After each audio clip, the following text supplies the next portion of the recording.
Halo, gua balik di sini. Makasih udah ngeklik video ini. Balik lagi ke channel ini, jauh di mata, dekat di hati. Kali ini gue ingin menjelaskan serial Sentai jadul berjudul Choudenshi Sentai Bioman. Langsung aja gue kasih majalahnya untuk bukti bahwa gue punya sumber yang terpercaya. Yuk langsung aja lihat ya. Cekidot, gue menyingkir dulu supaya majalahnya bisa disorot lebih jelas lagi.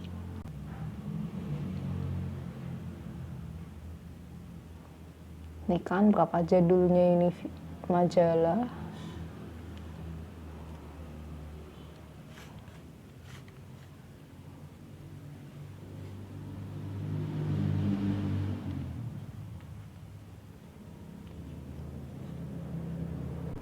Oke, gue yang lanjutnya ya. Choudenshi Bioman, Wake Up the Biopower. Seri yang dalam bahasa Inggris berjudul Super Electric Bioman ini merupakan serial Super Sentai ke-8 yang menawarkan berbagai konsep dan ide baru dalam dunia Super Sentai sehingga lingkupnya menjadi lebih luas dan lebih bervariatif. Setelah ditunggu lama, seri yang dikatakan sebagai tonggak sejarah baru dalam Super Sentai ini akhirnya dirilis ulang dalam bentuk DVD di Jepang sejak bulan Agustus 2008. Tak ayal, kemunculannya langsung disambut dengan gembira dan para fans Super Sentai di Jepang. Lalu, sebenarnya apa kelebihan yang dimiliki Bioman ini? Untuk ceritanya, oke.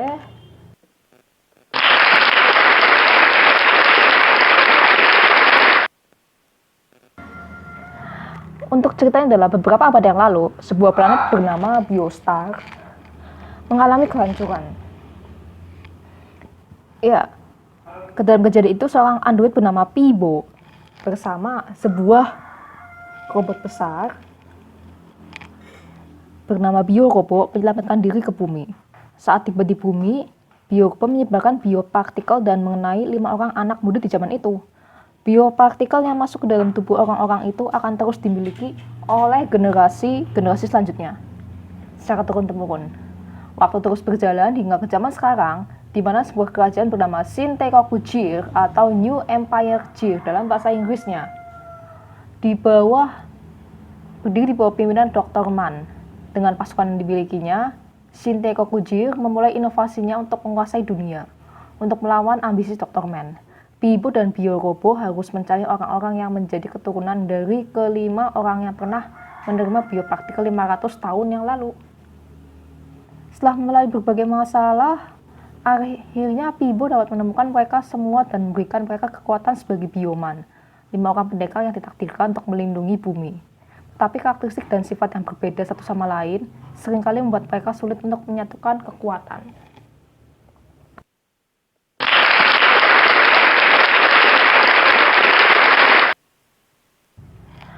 Bioman pertama kali ditayangkan pada tanggal 26 Januari 1985 dengan total 51 episode dan sebuah movie. Bisa dikatakan, Bioman adalah Super Sentai pertama pencetus berbagai hal baru yang selanjutnya sering digunakan dalam seri Super Sentai selanjutnya hingga kini.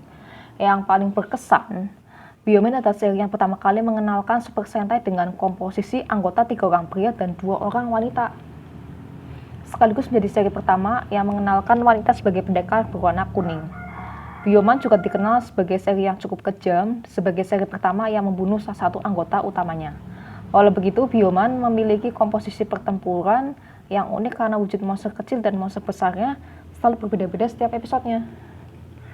Jika ditelaah lebih lanjut, berbagai hal baru yang ditemui dalam seri ini berawal dari jadwal tayang Super Sentai yang biasanya memiliki durasi 30 menit, dipersingkat jadi 25 menit.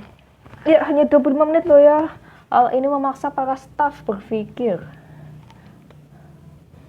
Ya, membuat sesuatu yang baru hingga lahirlah hal-hal baru yang belum pernah ditemui dalam seri sebelumnya. Nuansa yang digambarkan dalam Bioman juga terasa berbeda karena lebih banyak difokuskan pada drama daripada pertempurannya. Adegan pertempuran dalam Bioman juga memiliki perbedaan yang signifikan dari seri sebelumnya. Kagaku Sentai Dynaman. Dalam Dynaman, adegan pertempuran selalu diisi dengan berbagai efek ledakan yang meriah, tetapi adegan pertempuran Bioman justru menjadi minim ledakan dan efek. Sebagai gantinya, Bioman menawarkan cerita yang lebih terkesan dewasa dan menggali karakteristik masing-masing tokohnya. Pada zamannya, hal ini menjadi sesuatu yang baru, langsung memberi kesan yang dalam bagi para fans Super Sentai. Oke, selanjutnya akan dibacain oleh rekan gue si DC Sumsum ya. Pamit dulu.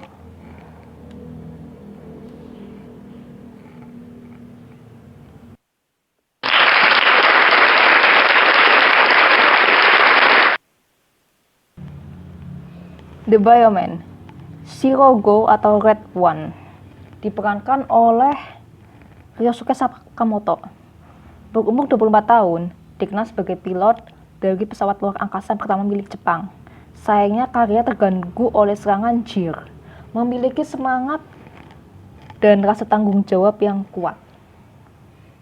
Selanjutnya adalah Shingo Takasugi atau Green 2, diperankan oleh Naoto Ota. Berumur 23 tahun, berprofesi sebagai pembalap, Shingo bisa menjadi lawan yang tangguh bagi musuh, tapi bisa juga menjadi ramah terhadap anak-anak, yang menjadi titik kelemahan hatinya. Tidak jarang, Shingo ragu akan kekuatan yang dimilikinya, tetapi dia selalu tahu apa yang harus dilakukannya dan akan melakukan hal itu sebaik mungkin. Selanjutnya adalah Ryuta Nanba atau Blue Tree, diperankan oleh Akito Otsuga. Pemuda berumur 19 tahun yang hobi olahraga ke air. Sifatnya masih terlihat seperti anak-anak, senang berpetualang, senang menyelidiki dan segala sesuatu yang baru baginya.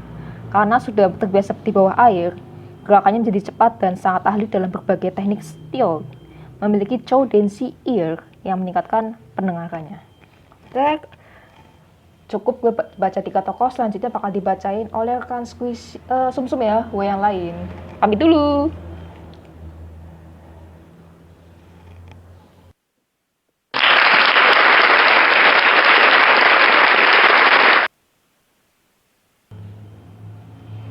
Mika Koizumi atau Yellow Folk, diperankan oleh Yuki Yajima. Seorang fotografer yang berambisi mengikuti jejak kakak laki-lakinya sebagai fotografer kehidupan hewan liar di Afrika.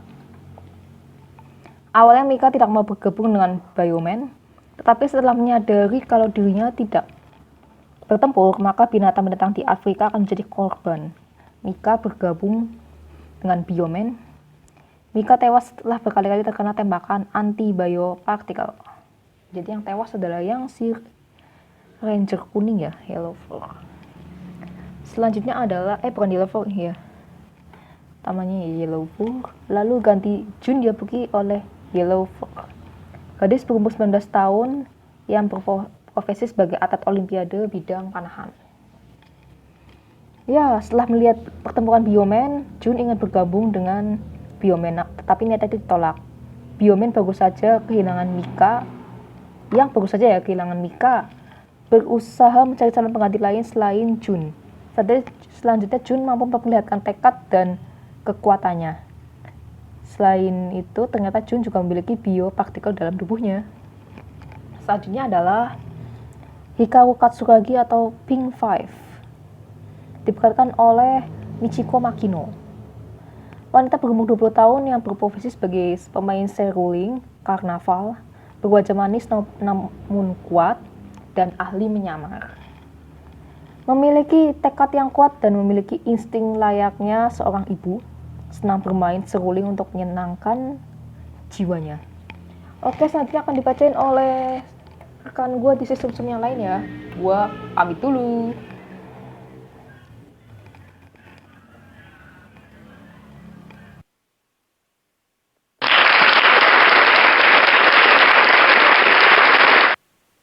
Kali ini adalah Bioman Mecha. Bio-Robo berasal dari Biostar dan datang ke bumi 500 tahun yang lalu. Sesampainya di bumi, Bio-Robo menyebarkan biopartikel dan mengenai 5 anak muda di zaman itu.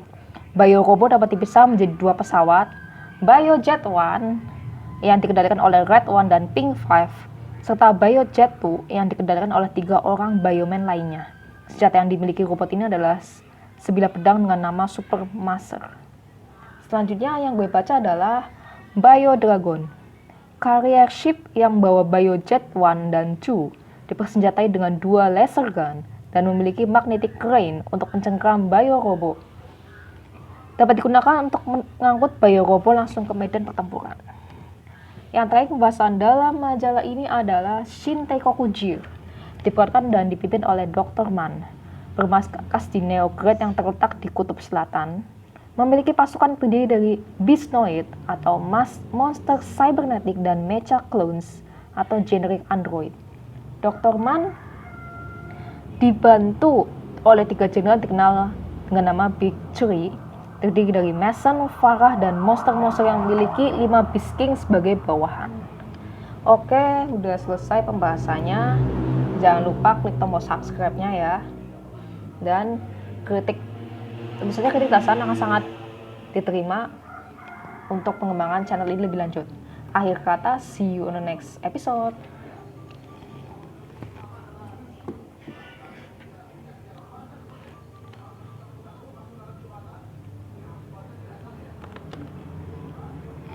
Ciao.